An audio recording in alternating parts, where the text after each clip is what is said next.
I do not want to shelter myself away from our customers. That's not the type of business I want to build. Business of Architecture, episode 380. Hello and welcome to the Business of Architecture. I'm your host Ryan Willard, and this week I am speaking with Robert Yuen. And Robert is the CEO and co-founder of Monograph, which is a software company which is revolutionizing the future in how architectural projects are managed.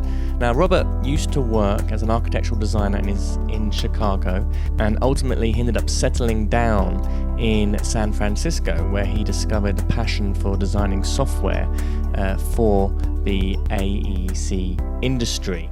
Robert is a serial entrepreneur, he's a trained architect, and he's an active member and avid public speaker within the architecture, design, and engineering industries. His experience in working with some of the industry's most renowned firms and designers include SOM, Holabird Root, and BluHomes, which led him to discover this void for a simple cloud-based project management application that was tailored to the architectural industry. And as such, Yuen co-founded Monograph alongside his co-founders Alex Dixon and Mo Amaya to help architects and engineers oversee projects in an integrated, user-friendly, and with an ever-evolving interface. So sit back and relax and enjoy this wonderful conversation about Monograph and the problems that architects face with measuring the important key performance indicators in their business so they know when they're being profitable or not. So sit back, relax, and enjoy Robert Yuen. This podcast is produced by Business of Architecture, a leading business consultancy for architects and design professionals. This episode is sponsored by Smart Practice, Business of Architecture's flagship program to help you structure your firm for freedom, fulfillment, and financial profit. If you want access for our free training on how to do this, please visit smartpracticemethod.com. Or if you want to speak directly to one of our advisors about how he might be able to help you, please follow the link in the information. Robert, welcome to the Business of Architecture. How are you in sunny San Francisco? Thank you so much for having me. I'm doing well. Very happy to be in sunny San Francisco, California here. How about yourself? I'm very good, thank you. I'm very good. Now, I'm very excited to talk to you. You are the CEO and co-founder of Monograph. I understand you're a partner at Dixon and Mo as well, so you've been involved in writing software for other parts of the AEC industry. That is correct. Yeah. And you have also, in a past life, been an architect, or you trained as an architect. That's correct. Which is part of the kind of, I suppose, the way that your software life, if you like, has kind of been focused as helping the architectural industry. So why don't we start there and tell us a little bit about how did your career move from architect into software entrepreneur? Oh my God. How far back do you want to go? Do you want to go back to like the origin story when I was a kid and playing Legos? Do you want to start at like my MArch degree at Michigan or my time at SOM, Chicago? Let's go into university, because this is where all the problems start, I reckon. So yes, really fortunate and very proud to be a Michigan alum. I did my Master's of Architecture at the University of Michigan. Mm-hmm. And end up staying another year to do a second Master's specifically focused on digital fabrication and robotics in architecture.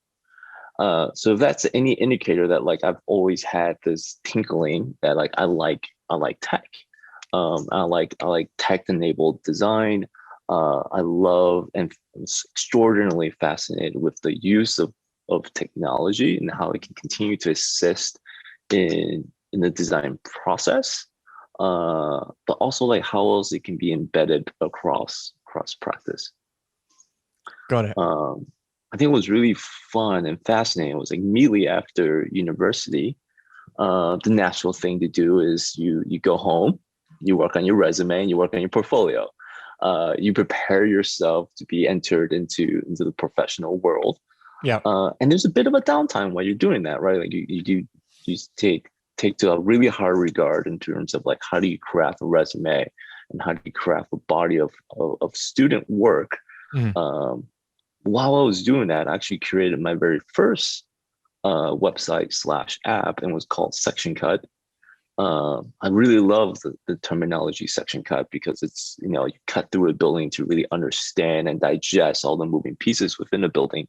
And I thought it was a really interesting analogy to like how would I draw a section cut through my academic career. So I built a website to essentially archive every single thing I've learned in the last like 3 years in the university. Wow. Because prior to that, I did work. So like I've already had a background in architecture before going to university. So I know that as soon as I come back, referencing material is like a day-to-day activity when you're in practice. I was like, oh, I've seen that. I've done that. I've read that. I've used this. Having a centralized archival system, at least for myself, was like extraordinarily important. Got it. So previously you studied at University of Illinois, correct, in Chicago. Correct. You did like an undergraduate architectural studies. Then you had a bit of a pause, a break, and you were doing other things, I'm assuming, between then and your master's. I had approximately 2 to 3 year break between my undergraduate degree at University of Illinois, Chicago, and Michigan. My studio project at UIC, University of Illinois, was a competition. It was an international competition to design a market in Mexico City. Right. With the grand prize being a traveling fellowship. Lucky me, worked really hard. I placed first. So I was gifted and awarded this traveling fellowship, which I then spent approximately 11 months immediately after university traveling the world. About 5 months in Europe and about 6 months in Asia. Before coming back to Chicago and taking out my professor's dinner, obviously just to say thank you so much for being a mentor, a professor, a teacher, and he offered me a job on the spot. So I ended up working at Wilkinson Blender for the next 1.5 years before making my way to Michigan for my MArch degree. Got it. Okay, so you've trodden a similar path to many of the other tech giants, like Jobs and Zuckerberg, who have taken this year out traveling in Asia, or kind of discovering new ways of thinking. I think the difference is I'm pretty sure they paved their own way, and I had to work really hard to win that competition. If not, and the Lyceum Fellowship, thank you so much. They've definitely shaped pretty much my entire adulthood. Wow. Because the experiences you learn when you're traveling alone across so many cultures, the things you see, the things you learn, you never have the same type of velocity in learning if you don't embed yourself in those cultural conditions. Yeah, absolutely. Great. So after University of Michigan, you also you started kind of focusing and specializing in digital technologies and digital fabrication. Mm-hmm. And that was the kind of beginnings of the romance, if you like, that many architects find themselves seduced with in terms of technology and architecture. And it's very interesting. Many people who kind of go deep into those ideas at university, it doesn't always manifest in a career necessarily. So what was the next step after University of Michigan? Were you immediately employed? So 2 things happened. The project section cut started to take off. Right. I've opened it up where users can sign up and create their own bookmarking interface. Mm-hmm. And we eventually started doing courses that we were selling courses to universities, and I was flying on my weekends to go teach them. Amazing. While I was doing that, I did land an amazing position at SOM, Skidmore, Owens & Merrill in Chicago. So I did about a year there, where I got the privilege to designing great and beautiful buildings in the Middle East, in Asia, in Canada.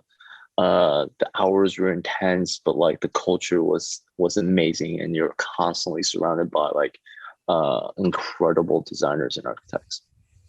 Great. And then what happened to Section Cut in the end? Is it still going? No, in the very end, so that what's really great about Selectrica is it's the first foray into like learning what does it really take to just try to run a business, Hmm. and not just a project. So you learn a lot. You learn a lot, like you learn what a P&L is. You learn about cash flow. You learn about scale. Yeah. You learn about like your sales cycle. Like there's so many things that you learn when you start and take on a project like that. That's very different than taking on an architectural project. At the end of the day, we did shut it down, um, and it no longer exists. Got it. And so after that, and after you're working at SOM, you've had a series of other architectural positions, and Mhm. then here we are now with Monograph. So how did Monograph come about, and what is it? How would you So explain what it is? I, the way, if I were to use a simplistic approach, it's a time tracking project management tool designed by an architect for an architect Hmm. in a very modern way of approach. And I think some of the concepts that I'm bringing over from an architectural design career is one, uh, you should always, it's pure solving like basics of solving problems. You should always solve problems holistically, and you always need to take into account the context and what you're solving the problem for. And only then can you start to really uncover the gems of how to like really appropriately solve for project management tools. What was fascinating about like how other industries do it and how architecture has historically do it is one, you either don't have any tools. So you have a set of Excel documents, right? You have your timesheet data here, you have your invoice data here, you Hmm. have your Gantt chart of your schedule in another Excel file. Yeah. The problem is all those things live in their own little world and they don't really talk to each other. What's fascinating is once you go into software, most software companies build their technology in a very similar way. Right. Your timesheet data it's on this part of the app. Your invoice data is on that part of the app, and your Gantt chart is on this part of the app. And you call them modules or you call them widgets, but they don't really talk to each other. They kind of live on their own. Right. What I love is like if you think back as an architect or as a designer, the number one tool really to understand contextually how things are going is to overlay information. You can either do this digitally, like on your AutoCAD or your Revit model when you're using XREF and you're overlaying information, Hmm. or if you're a little bit older, I'm starting to fall into that camp. I love trace paper, right? Like you can just kind of like layer traces on top of traces on top of traces, and you start to really, really understand all the layers of a project. Yeah. Designing software is no different, right? Like really, really good software means that you have to layer on information, and only then can you really understand holistically what's the context and what's the state of the situation.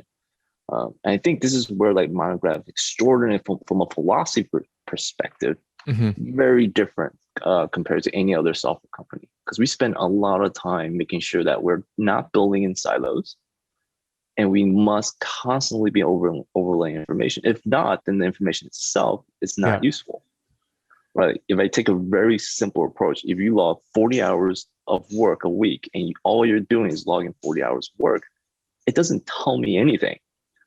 I need to know like where, I need to know to what degree, at what capacity, Hmm. within what phase, and during what durations of time. Like there's so much embedded information that you have to continue to ask to really answer the question.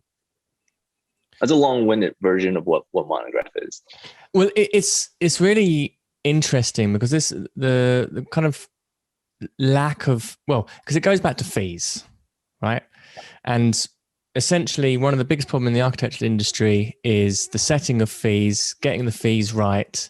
And there's two things that are at play here. One is understanding the resources that go into a project. Now, for most architectural practices, and I'm sure practices like SOM and the large practices I've worked at, they eventually, at some point in their evolution, got a handle of that. And that was one of the main reasons why they were able to grow to the extent that they were able to grow, because they started to get very disciplined over understanding exactly when a project was being profitable, what resource was to be allocated on it, and how to kind of refine processes and make it more efficient. The other aspect or the part of the equation is selling and marketing, and being able to position yourself in the marketplace as either as a niche specialist, and your ability to actually sell either conversationally or however else you're going to be doing it, so you can, sell based on value as opposed to selling hours and on time. Right. So those two parts of the equation kind of start to have a direct impact on fees. So for architects, the knowing the resources is often just a mystery. It's a kind of you don't know. Yeah. No, you're almost winging it every single week. Yeah. And I think the hard part is like everyone wants to go directly and solve for resources. I think the better approach is to really think about like, well, how do you get resources? Mm-hmm. How do you understand resources? And I think there's deeper questions before we even talk about resources. It's like, well, you first have to understand that at the end of the day, regardless of how you bill and invoice for your time, either you're selling for value or selling for time. Yeah. One way or another, we're in a service-based business model. Right. We provide a service, which means even if in the most ideal scenario, you are selling value, but you have to account for time as a way to manage the business. Yes. Right. Like, because there's a certain point where if you spend too much time, your value starts to depreciate, right? Because there's not a margin there anymore. Yeah. So you still have to like think outwardly to your client that I'm selling value, but inwardly, operationally, you need to be measuring time because we provide a service. We're still exchanging time for a financial model for that work. Yeah. And only after you understand time can we really start to have a conversation of like, how do we understand resource, right? We need to understand where is your time going today? How are you projecting that time forward? And how do you actually measure against that projection to really understand resource as a general topic now, right? It's all rooted on time. Yes. And this is deeply, deeply interesting. In your experience, what are the common mistakes that architects are making around their timekeeping or their allocation of time? Where does it go? First mistake is if you don't track it at all. Right. Right. Like if you take anything away from this conversation, is like we are in a service-based business model, and you need to understand your time. There's no other way to understand it other than to track it. Right. It's no different than a runner who purely enjoys to run, but you don't know how well you're running unless you just time your run. You might not like to time the run because you purely enjoy the run, but if you're trying to be a better runner, you have to measure the time. Yeah. So the first mistake, like I said, you don't track it. The second mistake is that you don't use it. And I see this as a really huge common mistake, even at the largest firms, right? Definitely at the smaller firms, but like you track it, great. And then you don't use it. You log the Excel file somewhere. You hand it off to HR and payroll so they can like account for your salary. But you don't actually use that time to measure project level like progress, right? Which just drives me insane. It's just like, well, the time is there. Like we know, like we created a budget, and now we're not even going to use the timesheet to measure against that budget. That's just like, okay, there's like a huge, like that's like the no-brainer scenario there. Yeah. You already track time, use that time, right? Like dig into that time and learn like what you can, how do you map that time over like the duration of your project? I think that's a really big problem that like just firms like we track time. It's like, well, what do you use that time for? Just for payroll. So you have to also use that to make project level decisions. How should a practice be using their time measurement and their time data? What are the sorts of important metrics or the important decisions that should be informed by good timekeeping or good time measurement? So here's a really easy one. We're all architects listening to this podcast. We all measure on percent complete. 25% complete, 50% complete, 75% complete. And whenever we talking percent complete, we're talking about deliverables completed. How far along this drawing is completed, along it's like compared to this 100% deliverable. Relationally, just like any really good design project, how much percent complete are you with time? Right? Right? Like if you're 50% through your deliverable and like, hey, we're going to deliver 50% CD set tomorrow. The next question as a PM or as a principal, like, are we 50% through our time? Like through our projected budget, either on time or on dollars, like in a currency perspective. Mm-hmm. And they should align in the most ideal world, right? Like you're 50% through your work and you're 50% through the fee, and we're 50% through the billings, and we're 50% through our budgeted time. That is the most ideal scenario, right? Everything aligns, our projections are all accurate. When those are all not accurate, those are key indicators for either the project manager or the principal in charge to make business level decisions or project level decisions to get to essentially course correct. I think the biggest problem is you never, like historically we make deliverable, we essentially understand and analyze deliverables, but we don't make that comparison over the business metrics internally, which is time. That's again very interesting, because obviously, the architects are notorious for, okay, we can see how much time we spent on it. We know that we're often overspending time, but there's never a mechanism in place to kind of nip it in the butt earlier on. And so you might be 80% through your you might be 50% through your fees, but you've kind of already, you're 95% through the amount of time that you should have allocated on the project. It's like, well, we've got a problem. There's the source of the problem. That's a big problem. Yeah.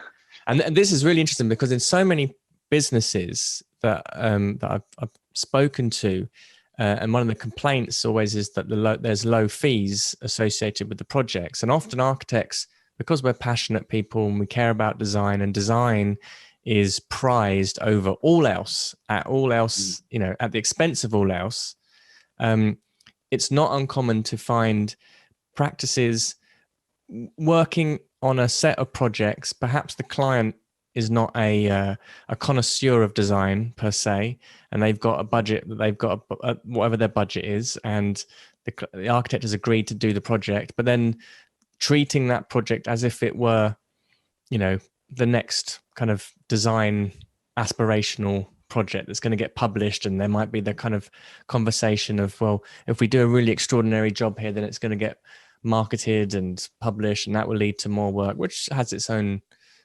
logic. But what ends up happening is that there's just huge amounts of time that gets poured into these projects, and the budget was never there in the first place. Likewise, for team members, they're not often aware of that they have a time allowance, because there's no metrics. So I find this is really very, very interesting. You're totally following like why Monograph is so important, why it's so useful, right? Transparency is so important. You can't do this type of work with closed doors, because your team members, the rest of the members, need to know like there's a cap with this type of project, right? Like if it has enormous budget, great, the cap is larger, but there's still a cap. And if the project's smaller with a smaller budget, then the cap's smaller, and you need to make slightly different decisions based on the context of that project and that relationship to that client. You cannot apply the same ethos to every single client, because it's just not true.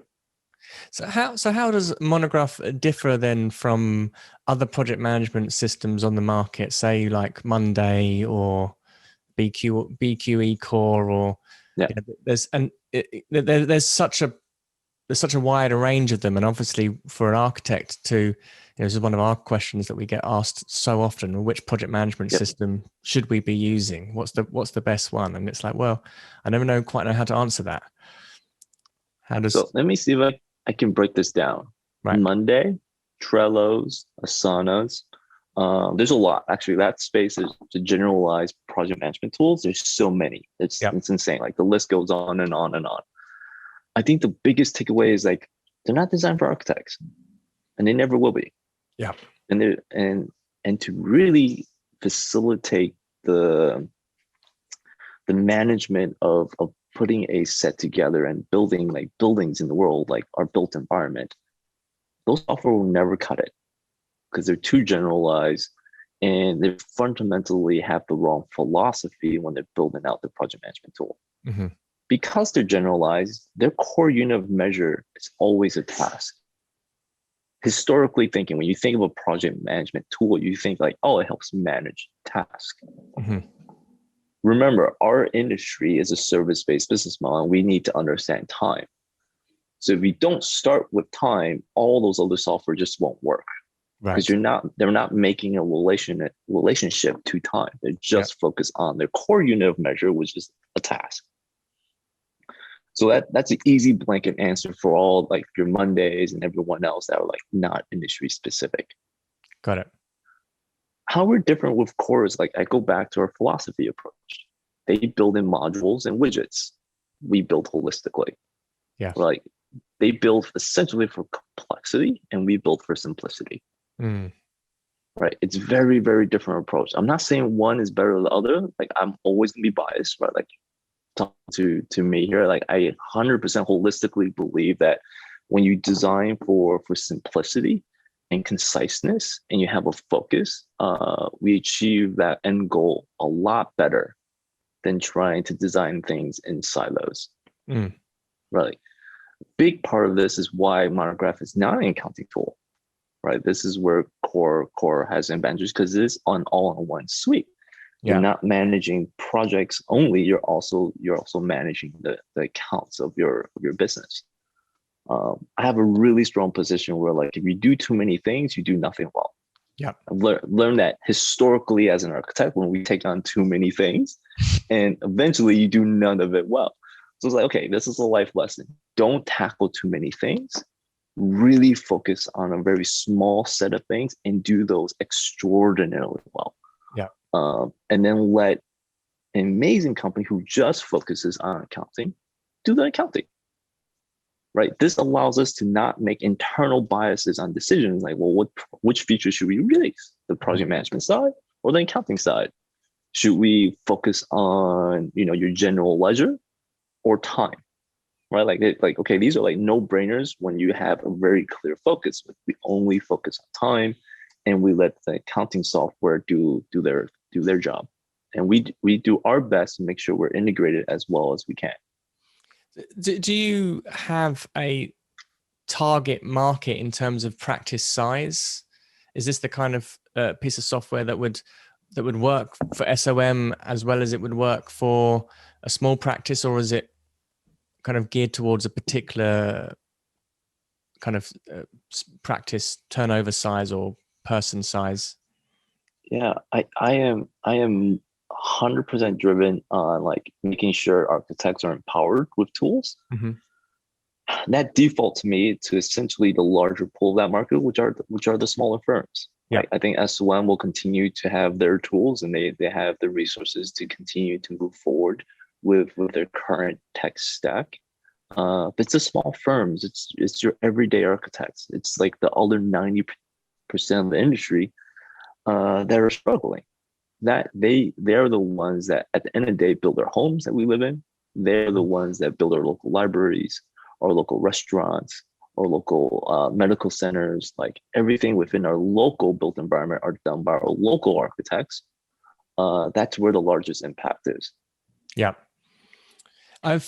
One of the things that was obviously struck me when I first saw Monograph, the software, was the beautiful interface that obviously tickles the visual sensibilities of designers and architects. How did you evolve that? How did that come about? And what are, again, some of its advantages? Do you know anyone that actually enjoys logging time? No.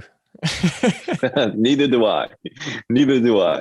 I think that was the very first thing when we started. It was like, you only do something when you have to have some motivation, or you have to just purely enjoy being in that environment.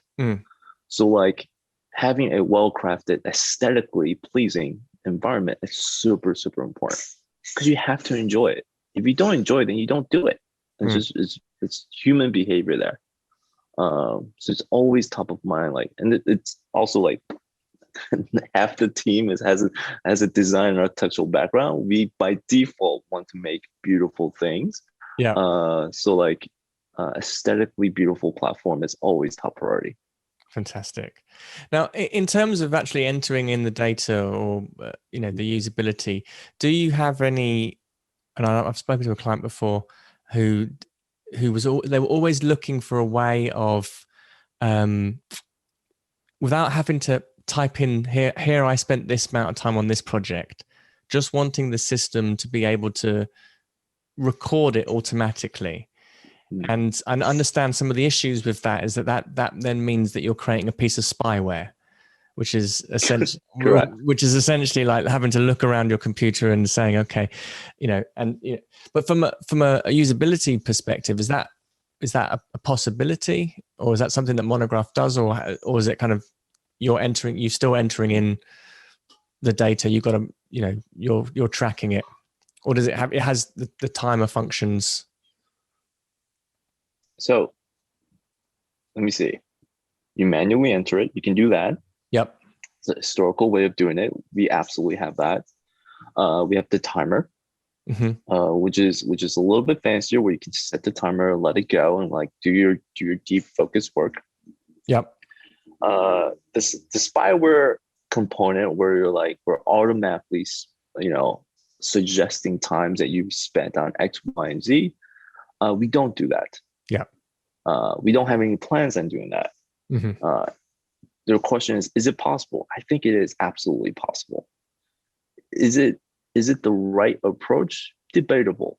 We can have a very long conversation. It's like, well, what's the ethical perspective on this, and what is the best way to do this? Yeah. And we can have a long argument of like, well, where's the boundaries of tracking time?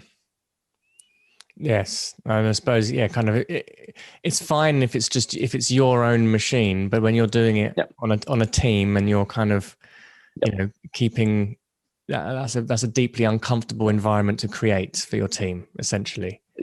There's always these questions that we ask internally at Monograph, and constantly I think every person should, is like, don't think in totality, so nothing is ever like binary, true or false. So the question is, to what end? Yep. And are you optimizing for the right things? Right. Our job is to make sure that we continue to think of time as our basic core unit of measure for a product. But where we really need to optimize is really like, how do we surface that information and overlay it with everything else? Like, how do we best continue to tease out information that helps architects have a much clearer aha moment really quickly of the health of their business and the health of their projects?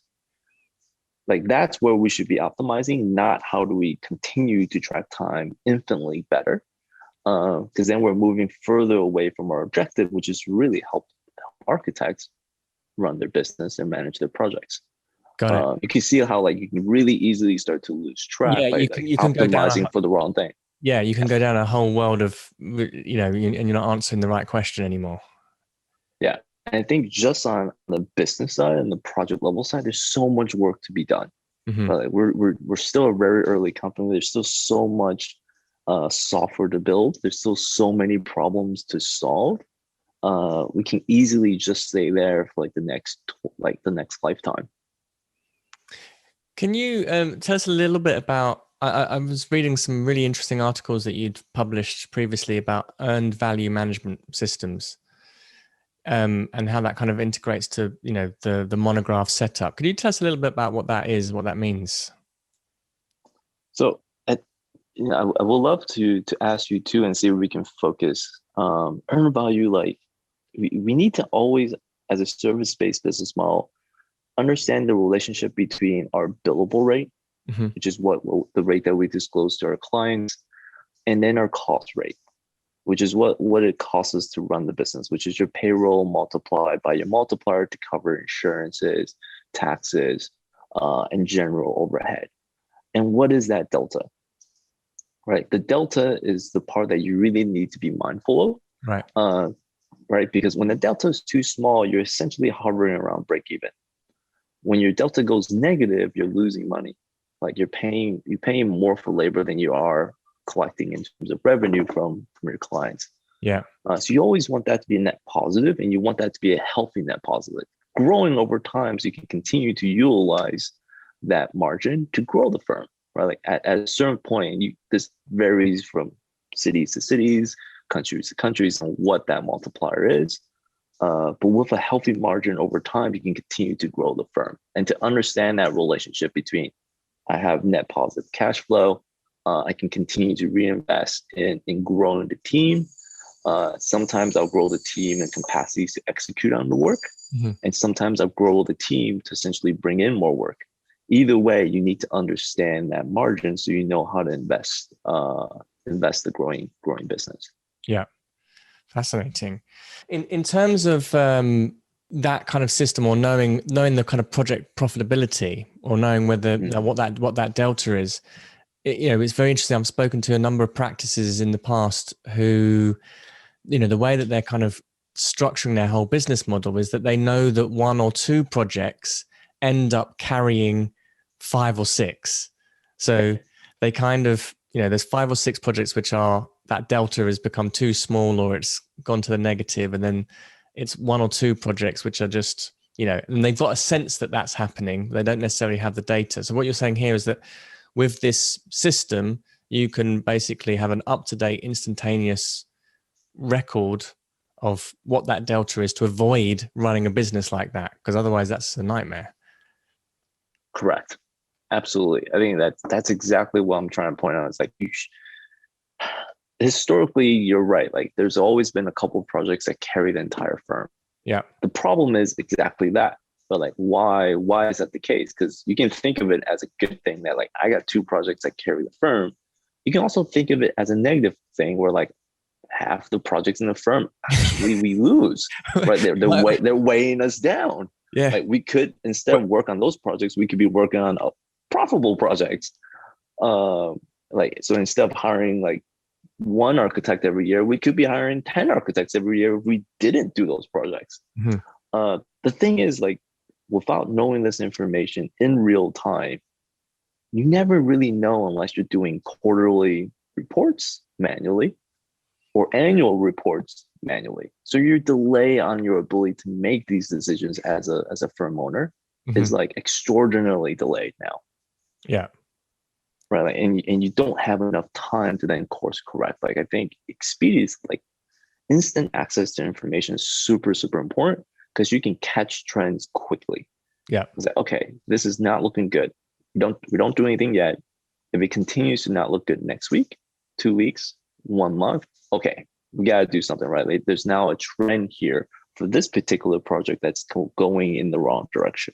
And not wait 3 months, not wait 12 months before you finally realize.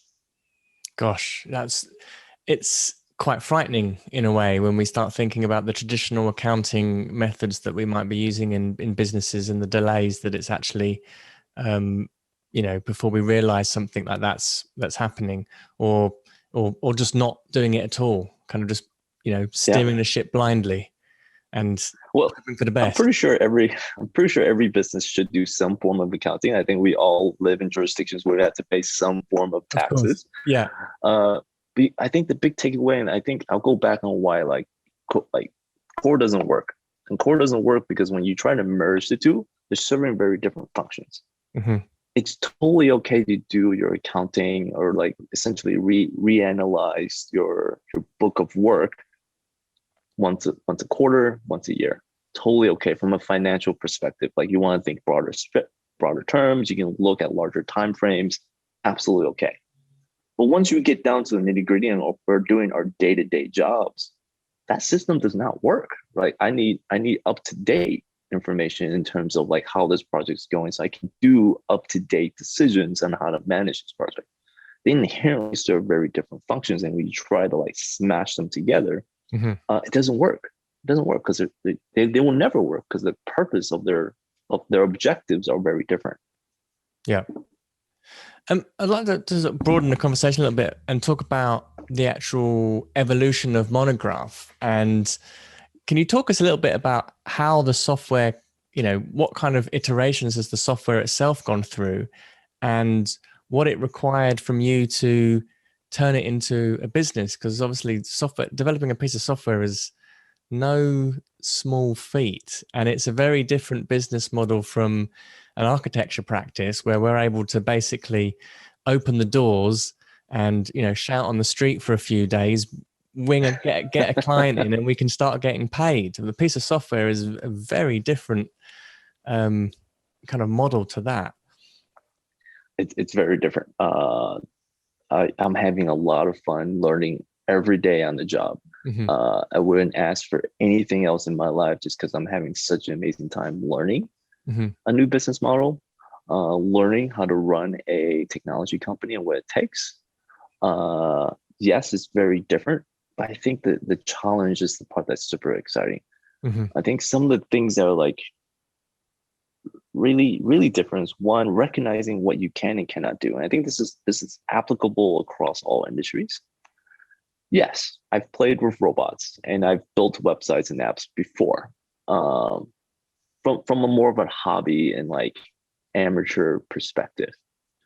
I don't have a degree in computer science. Yep. I do not have an extensive background in infrastructure technology. I don't have any clue in terms of like how do we optimize for the speed and efficiency as Monograph grows, not just within the United States, but internationally. Mm-hmm. So like the first thing to do is to recognize these are not the skills that I have. So I will go and look for the best people to help me build that part of the product. So I think this is really important for most firms too, is to understand what you can and cannot do. Delegating and trust when you're building a company culture is super, super important. Yeah. I think this is regardless if you're running a practice, if you're in the medical space, if you're a lawyer, if you're running a technology company, you always have to prioritize your team and people, because that's what a company is. It's not you as an individual. Your company is made up of people that have the same mission and drive, and collectively working together towards an end goal. Yeah. Take care of the people, build an amazing culture. And how did you do that? How did you find the right people to be collaborating with, to be working with? Hiring and recruiting is the hardest job of any executive, any person who starts a business, even when you're a small architectural firm, right? Like hiring is the hardest problem. I don't have a simple answer. It continues to be hard. Mm-hmm. And I think if I can simplify an answer that's super generic, is you got to put in the work. You have to put in the work, right? And that means like meeting people constantly. Yeah. It means like finding people that you think would be amazing on LinkedIn and reaching out, right? It's constantly building. Like the number one job for any business owner is one, to maintain that the business is moving forward, financially stable, and hire, grow the business. Like you grow the business in two different ways, right? You hire, you bring in work. Yeah. And you got to do both. So, because you can't do one without the other, and you kind of need both to kind of like be successful. So I spend a lot of my time building relationships. I spend a lot of my time recruiting, making sure that we have the right set of individuals to move the business forward, with the right qualities, with the right mindset, with the right skill set. It's extraordinarily hard. Obviously, being based in San Francisco, there's a kind of a talent pool there, or it's a region on the planet where the best developers and software minds go to. How important is your kind of company vision and that company culture in attracting the right pool of talent, if you like, the right developers? It's super important. It's all like I said, if you don't have the team right and you don't have the culture right, the business will fail. Right. So it's super, super important. That said, we're in an environment where like you don't necessarily have to be centralized in one location. I think within the last year, we've all proven this when we're all stuck at home, working during the pandemic, that like there's amazing talent around the world, around the country. And not like, yes, there are concentrations, but that does not mean you cannot find amazing talent, amazing individuals in unknown areas that you just never would have thought to look at. I would say we've been hiring across the nation. Right. And actually we don't really have a centralized hub anymore where we're like super dense in terms of like employees. Yes, we started in California. Yes, the three founders are still based in California and San Francisco. But like we have a huge contingency now in Seattle. We have a growing team in Florida. We have a few members in Philadelphia, North Carolina, South Carolina, New Jersey, Texas recently. So like we're growing across the US.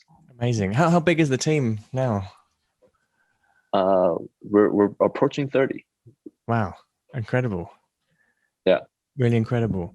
And I was very impressed to hear, I was talking about Monograph to one of our clients recently. And, on the conversation around project management software, and I was saying, I should check out Monograph. It's a, beautiful piece of software and just looks absolutely fantastic. And they were like, yes, we did actually. We Robert, the CEO, actually jumped on a call with us and helped walk us through how to use the program. Now that I was deeply impressed with, and I was like, that's what's the thinking behind doing that? Surely there's other things that your time could be being spent on. Yeah. So I make a lot of my decisions on like how do we become a people-centric business internally. I highly over-index, overvalue like the importance of a team and culture. What I continue to advocate, not just to the team, but also self-impose, is like that same relationship extends outward, right? At the end of the day, yes, I could be on more board meetings. I could be on more internal meetings, but that should never be an excuse for me to not talk to customers, right? Like it should never be an excuse for me to not occasionally jump on a call, introduce myself, and really like just hear like how are we doing? Like I said, we have enough work at Monograph to last more than a lifetime. The only way to help me continue to make the right decisions in terms of how we continue to focus and grow the company is I need to hear it directly. And I love it, right? Like I love having those conversations. I love building those relationships. I do not want to shelter myself away from our customers. That's not the type of business I want to build. Over time, and I've already seen this, like I have less and less availability to meet. Like I used to talk to architects every single day, and now it's like less so and less so. Yeah. But I never want that to go away. Like that's have to be part of the culture we're building, and that everyone here needs to be talking to customers. What would you say? How would you describe what the role of the CEO is? Oh my God. Well, the role of the CEO is a lot of things, and it changes depending on the stage of the company. Right. Right. I think when you start a business, and making analogies to starting an architectural business, in the very early days, you are everything. Yes, you have the CEO by title, but you're also the janitor, right? You take out the trash, you clean the windows, you close up shop, you open up shop, you do everything. Yeah. And I think that's an amazing point of time because you actually learn how to do everything. Right? You learn a little bit of product, you learn a lot about sales, you learn a lot about what customer support and customer success is. You do it all. And this is part of the reason why you occasionally see clients of yours saying, oh, like met Roberts, because like I want to do everything. Yeah. Not to the point where I'm an expert, but like enough for me to know like the inner work of that department. As the business grows and you actually formalize departments, now you've been in the trenches and you know like the inner workings of that department, and you can now essentially have a much better idea of how to make those decisions on what are good and what are bad for those departments because you were there. So I think then the CEO job has changed to be more of a shepherd of the company and making sure that the department heads have the right objectives and the right mindset to manage their teams moving forward. Is there ever a point when being the founder and being the CEO become in conflict? And we often hear of companies that grow to a certain scale and then the founder is ousted in favor of a CEO who has experience in running those kinds of in those kinds of companies. Is that something that you've ever thought about or kind of you've seen as a conflict? I don't see it as a conflict, right? Like I think there are financial responsibilities as a CEO, and you have to sometimes parse the two hats that you have to maintain. And when you fail to maintain that as your job responsibility, then you have failed at being a CEO. Right. Does not mean that you failed as a founder. You've probably overachieved as a founder, but they're very different responsibilities, right? Like I think this is where like understanding and learning what those responsibilities are and being very clear within your own mindset of what they are. It's really important because you can't say I'm going to do mostly founder work and not CEO work, right? Well, then don't be a CEO, just be a founder, right? Like I have two other co-founders and they're not CEOs, right? Like it's very different responsibilities. What is the difference in responsibilities? So I think in the very early stages, they're very similar. I think when you hear in the news, like when the company is very, very large, the founder role becomes less and less important, right? When you have over 1,000, 10,000 employees, a person that continues to drive home the mission, the vision, and the value of the work becomes less and less important because those are all carried on from all the department heads, all the department leaders. Then the importance of you executing as a CEO is super, super important. I think the biggest difference is when you're early, the job of the founder is to make sure that we set the tone and we advocate for the mission, the vision that we're striving for. Right. Especially when we're a really young company, we have to think long term. What is the 20-year plan, right? What is the 50-year plan, right? We've talked a lot today about like what we can solve for a business today. Yeah. Right. Like understanding the margin and the ratio between your costs and your billable rate, like things that we can tackle today. I think what's really important as a CEO, like what I continue to advocate to the team is architecture is the second oldest industry in the world, only second to agriculture. As human beings, we learn how to essentially farm for food, and then we learn how to put a roof over our head. Right. So like it's an extraordinarily old industry, right? Like we've been doing architecture for a very, very long time as a human species. Yeah. What's incredible is we have so many tools to now help us design. Right. From like we can have long conversations with like generative design, we have BIM, we have AutoCAD. We move very, very far away from like our historical days of using the T-square and the drafting table. Huge amount of technology progress within that world. What we haven't done is any technology progress in terms of the efficiency on the productivity of our work. This is where Monograph strives to continue to push forward. Like, how do we essentially now move the industry forward from an efficiency perspective? How do we really holistically solve for project management? And like this is really interesting. 50 years ago, you could hire one architect and that architectural firm did everything from your structural to your interiors, to your waterproofing, to your lighting, to your acoustics, done. Today, not the case. Yeah. Extraordinarily hyper specialized, a lot of consultants, a lot of coordination. So like, if you ever really think about project management, you have to immediately think like, well, not within my own firm. Because that's not like projects involve a lot of people nowadays. And like, really, how do we start to solve for that?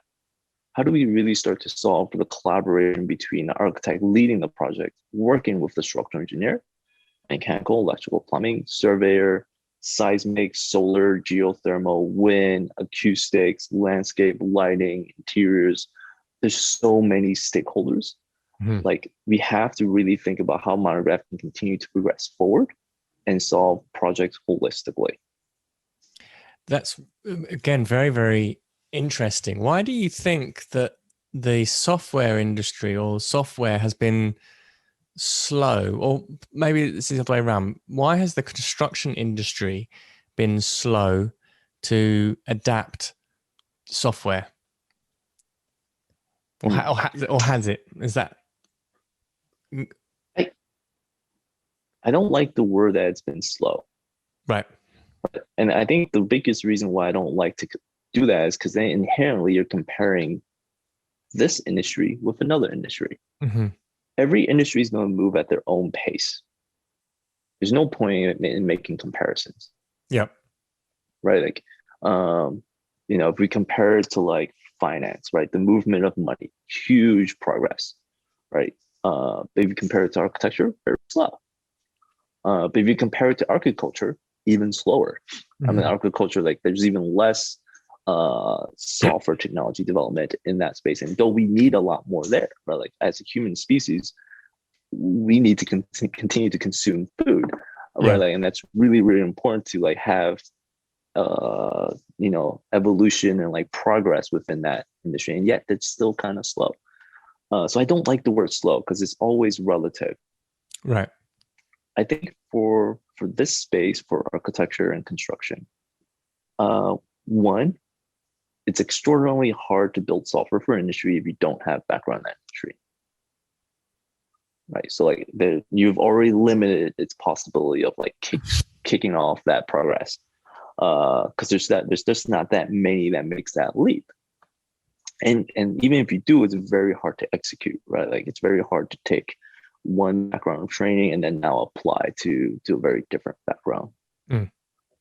The second thing is like there's certain things that have to happen first within the industry before progress starts to expedite. Like one, we are a service-based business model. So like I think naturally we needed efficiencies in terms of like how we produce work. So like our AutoCAD, back in the 1980s, or complex geometry modeling in the 1990s, right? Or BIM modeling in the 2000s, right? Like there has to be those progress made there before we start introducing other technology progresses in other aspects of our work. And only after it's very linear, like certain things have to happen before other progress can take form. Got it. Very interesting. In terms of the Monograph's business model, how does that work, and how do you again take a kind of the concept or the idea of producing a piece of project management software for architects or solving these problems, and particularly in those early iterative stages, how do you get the business to grow? So we are as what we call the SaaS based model, software as a service. Yep. I think the whole world is now a little bit more familiar with what that means. Is you pay a monthly subscription to the software, and it's a really big like a conceptual shift from buying software and installing it on your machine. Right. What's amazing about this is one, you only pay for as much as you need. We pay as much as the business grows. If the business has to scale, we scale with you, and you get all the newest and greatest pieces of the software constantly over time, and you don't have to reinstall or rebuy that software again. What's amazing about this too is it helps us as a software company innovate faster. We don't have to like put our heads down for 5 years, build a holistic software, and then release it to the world. And that's generally speaking, if you think of the early Microsoft days, that's what they did. They spent a good half a decade, which is very, very expensive to build software just to release it, and then just to find out that there's a lot of bugs afterwards. What a SaaS model allows for this type of business model is like this is why like I want to be constantly engaged with customers, because we can be constantly iterative. Right, the releases are very fast. Like we can release a feature and then fix anything that we did not catch very quickly. Yeah. And only then that we can then move the software forward faster. Right. The feedback loop is now not 5 years. It's like 2 days. Like I can release a feature. You can tell me like, hey, Robert, like I love this, but you didn't think about this. And I'm like, oh my God, this is great.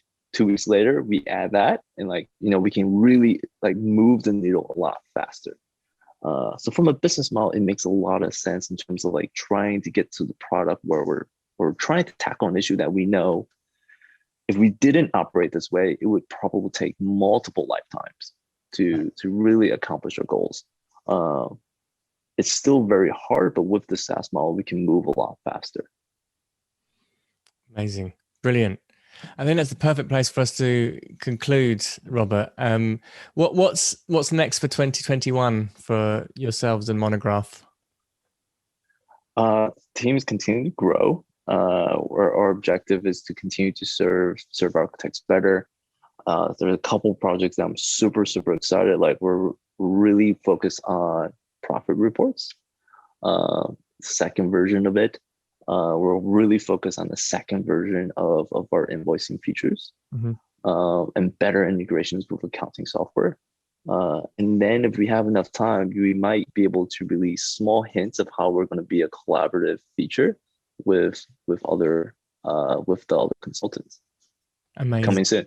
Amazing. And if people want to check out Monograph and test it in their practices or their firms, what's the best way for them to do that?